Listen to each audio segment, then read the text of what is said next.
I'd like to know what some of the things that make Michael Jackson angry. I believe in perfection, and I try to create that in everything we do. We never seem to totally get there, but I believe in perfect execution. And when we don't get at least 99.9%, I get really upset. So that gets me upset. Are you going to be taking more videos off your 3 album? There's a lot more releases from history. We have The Ghosts coming up, which is a big one, and Stranger in Moscow, and it's just going to go on and on. I mean, we're 28 million albums right now, other than what the press continue to lie about. The tabloid press, they're terrible. Don't read the tabloid. That's something you can play. The fans, don't read stories that aren't true.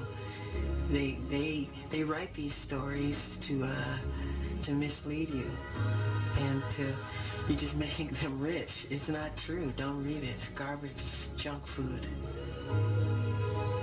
Believe what I tell you.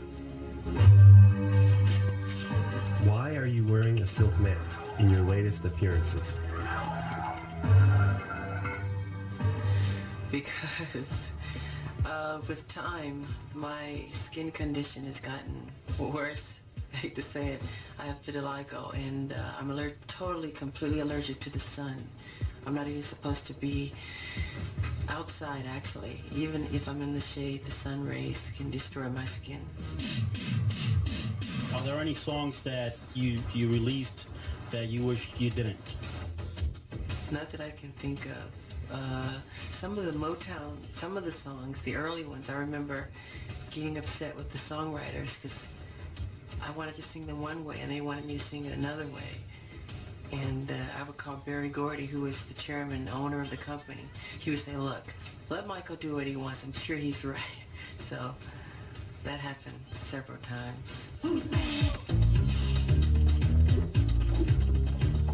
Was the atmosphere between the Motown stars competitive or friendly?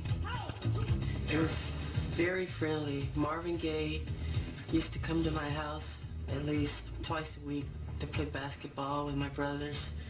Stevie Wonder would come by for gatherings and parties, and I would go to the Supreme's house, and Diana Ross, when she would invite the other girls over, and there was really sincerely one happy family.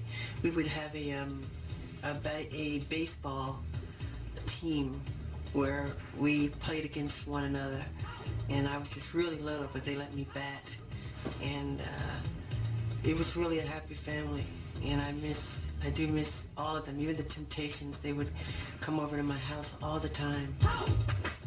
Are you going to retape the HBO special you canceled last year? If so, when? Am I going to what to the HBO special? Retape. Oh, yes, we're planning on doing that in Africa, in South Africa. Have you ever been scared to go on stage? No, I don't remember ever being afraid to go on stage. I'm more comfortable on stage than giving this interview right now. Are you going to be doing any concerts here in the United States? I'd like to. We're planning on it next year. So, Mr. Jackson, I just wanted to know, do you ever plan on working with Quincy Jones again? I would love to work with Quincy again. The doors are always open. We're very friendly with each other. But I just like challenging and doing different things and experimenting. And he's a very endearing person, and I do love him very much.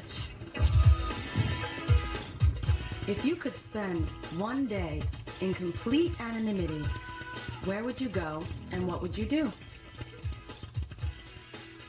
Probably to Neverland or an island isolated somewhere. What would I do? Probably write music or kind of create some musical or stage play or something. Something creative. I never stop working. Michael, did the real Billie Jean know about the song, and if she did, what were her reactions to it?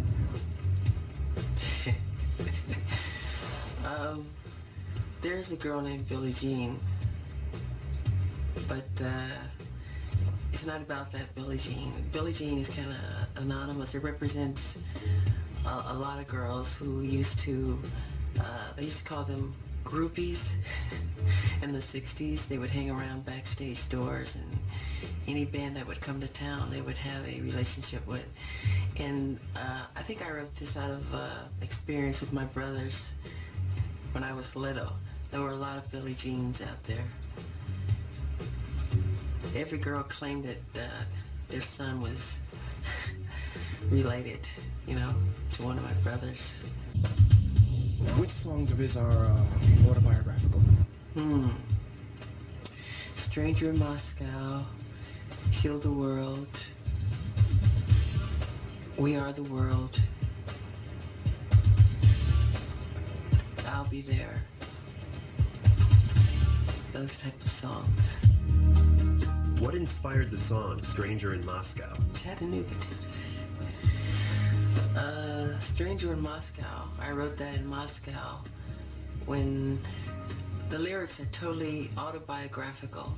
It's, when you hear lines like, here abandoned in my fame, Armageddon of the brain. And at the time, that's on the last tour when we were in Moscow, that's really how I felt. And it kind of created itself. It fell into my lap because that's how I was feeling at the time. Just all alone in a hotel. It was raining, and I just started writing it.